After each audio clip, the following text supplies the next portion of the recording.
Bonsoir, actualité du cinéma. Beaucoup de films américains et pas des moindres. On parlera avec Fred Wiseman, Milos Forman et Tim Burton.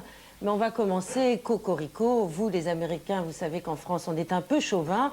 Mais en France, on aime le cinéma. En France, on continue à faire du cinéma. Daniel Toscan du Plantier, il y a une très bonne nouvelle en France pour la production, pour la mémoire et pour la résistance que représente le cinéma.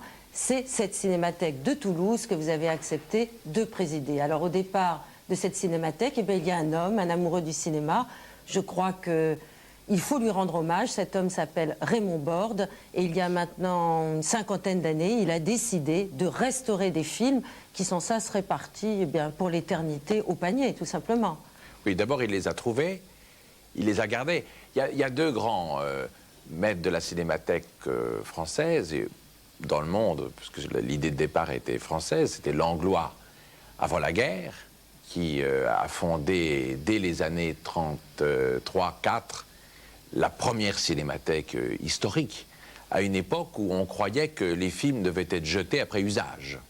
Raymond Borde, qui lui a commencé après la guerre, c'est qu'il a eu une approche plus structurelle que Langlois. Langlois, il était plutôt un animateur.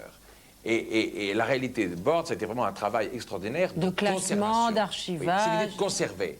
C'est que si ce n'était pas fait avec méthode, et si on ne transformait pas ce qui était au départ un acte de résistance contre le marché en une institution culturelle, ce que nous sommes en train de faire à Toulouse, ça n'a pas de sens. Alors je vous propose tout de suite de regarder un court reportage qui va nous permettre de comprendre ce qu'est cette cinémathèque de Toulouse. Le cœur de la cinémathèque, c'est ici. Des kilomètres de pellicules rangées dans un bunker de la grande banlieue toulousaine. Des réserves où s'entassent, archivées et classées, des bobines et des bobines de films. 12 000 longs métrages, autant de courts métrages. Des films que Raymond Borde a commencé à collectionner dans son garage et a acheté, jamais plus de 5 francs le kilo, aux forains et aux gitans qui promenaient le cinéma de village en village. Avec toujours dans sa tête l'idée de créer une cinémathèque. Dès le début, j'ai considéré que ces films s'inscrivaient dans une sorte de politique mondiale de l'archivage. C'était très modeste, mais j'ai été en rapport avec la Cinémathèque suisse et la Cinémathèque belge, et j'ai appris mon métier comme ça. Et j'ai appris le goût de collectionner de façon totalement désintéressée.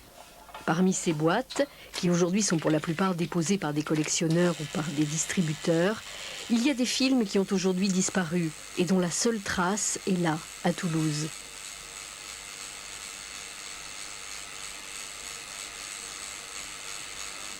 Oui, alors l'autre semaine, Dominique Paigny, directeur de la Cinémathèque française, était venu nous apporter un film non identifié.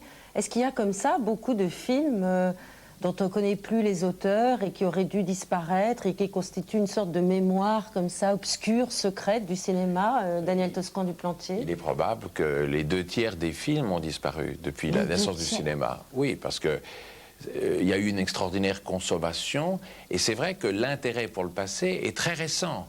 Il y a eu des individus. Édouard Baird a dit justement que, après des exemples, on peut trouver plein d'exemples.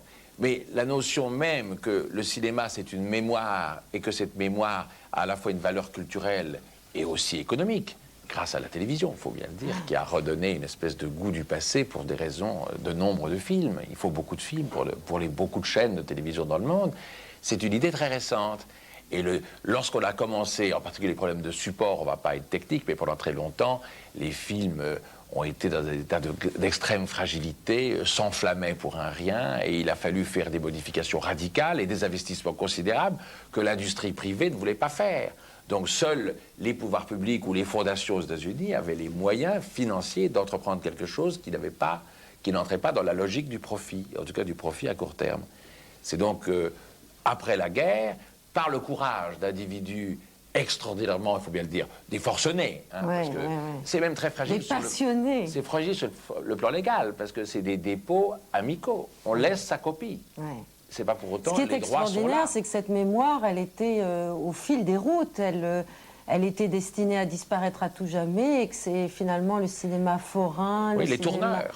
Les tourneurs, Ça a le du rôle cinéma. clé des tourneurs qui se baladaient avec un projecteur mobile de village en village et qui avaient dans leur garage des stocks de films, puis ils prenaient leur retraite, soit les jetaient au poids ou les vendaient à des industries chimiques qui récupéraient la matière première, soit arrivaient des Raymond Borde qui, avec quelques francs, les leurs. Hein, Oui, les leurs. pendant 20 ans, il n'y a pas eu une subvention, Oui. un sou. Leur énergie personnelle, mais aussi leur fortune personnelle, tout y passait. Henri Amouroux, on reviendra sur le cinéma comme mémoire ou comme transcription de notre propre mémoire avec la sortie du film de Claude Berry, Lucie Aubrac. Mais quand vous travaillez, vous, on sait que vous êtes l'historien, le mémorialiste de toute la période de la guerre, l'auteur de très nombreux livres, est-ce que vous faites appel au cinéma Pas suffisamment. comme indicateur Non, pas de suffisamment. réalité? Pas suffisamment. Parce que je fais appel beaucoup à mes lecteurs. J'ai eu la chance de travailler sur une époque où l'on écrivait encore. Je ne sais pas si vous écrivez à vos enfants. Je ne sais pas si vous écrivez, si vos parents vous écrivent. Moi, j'ai des enfants, des petits-enfants. J'ai même une arrière-petite-fille, ce qui m'a fichu un coup terrible, que j'ai appris que j'avais Mais une méfiez-vous, elle arrière-petite-fille. doit être branchée sur Internet. Oui, là. j'en sais rien. Mais je me suis adressé à des gens qui écrivaient entre 40 et 44, on s'écrivait beaucoup. Et naturellement, les lettres étaient conservées, très souvent, elles étaient conservées. Puis on tenait son journal, on notait ses dépenses, son carnet. Maman, ma mère, elle s'est mariée en 1919.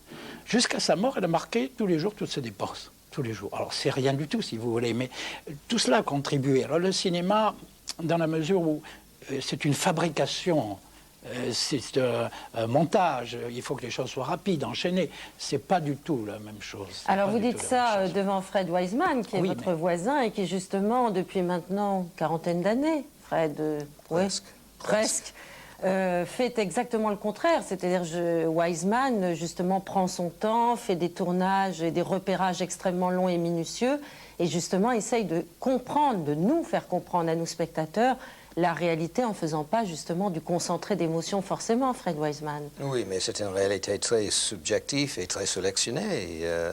Et ce n'est pas tout à fait, ce n'est pas tous cette impression. Vous voulez dire qu'une image, forcément, c'est un découpage Oui. subjectif de la réalité. Oui, c'est une sorte de mensonge. C'est du mensonge. Bon, ben, on y reviendra tout à l'heure à propos du film de Lucie Claude Aubrac, Berry oui. sur Lucie Aubrac. Oui. Daniel Toscan du Plantier, l'inauguration n'a pas pu se faire de la Cinémathèque de Toulouse Il y a eu un à peu cause ou grâce d'agitation. aux intermittents du spectacle. Non, ça serait tout à fait injuste. On avait Je établi... dis grâce parce que leur combat Non, on est avait légitime établi et que avec toute les- la profession du cinéma est directement Voilà. On et avait frontalement établi avec eux concernée par ce qui se passe en ce procédure. moment. On avait établi avec une procédure, je leur ai proposé de s'exprimer, et puis, bon, des perturbations incontrôlées se sont produites, qui ne sont pas celles des intermittents, en tout cas pas les intermittents avec qui j'avais négocié, comme je l'avais fait à la cérémonie des Césars, où ça s'est très bien passé. Moi, je pense que leur combat est tout à fait légitime et mérite d'être entendu. Et puis, voilà, il y a eu des interférences qui fait que je ne suis pas arrivé. Mais peu importe, finalement, couper les cordons, c'est pas ça Oui, oui. l'important. L'important, On va c'est que ce commencer. lieu existe, Dans qu'il y a à la quelques fois une jours, salle de projection, qu'il y a deux salles de projection, et puis qu'il y a aussi toute une Bibliothèque. activité pédagogique. Alors, est-ce que vous pouvez nous parler de le cinéma comme pédagogie? Oui. L'intéressant, c'est que Toulouse est une grande ville de cinéma. Il y a beaucoup d'écrans, les grands circuits, les indépendants, beaucoup de grande ville spectateurs. étudiante. 100 000 étudiants, ça fait beaucoup de spectateurs. Et que c'est bien qu'il y ait un lieu où le cinéma n'est pas marchand. Voilà. Il y a un lieu où le cinéma est mémoire, découverte, éducation, divertissement. Hein. Le parrain que nous avons choisi, Michel Serrault, est symbolique, qu'il est à la fois un grand acteur éventuellement dramatique et en même temps il vient du grand fond comique français qui a quand même fait vivre le cinéma français pendant des décennies.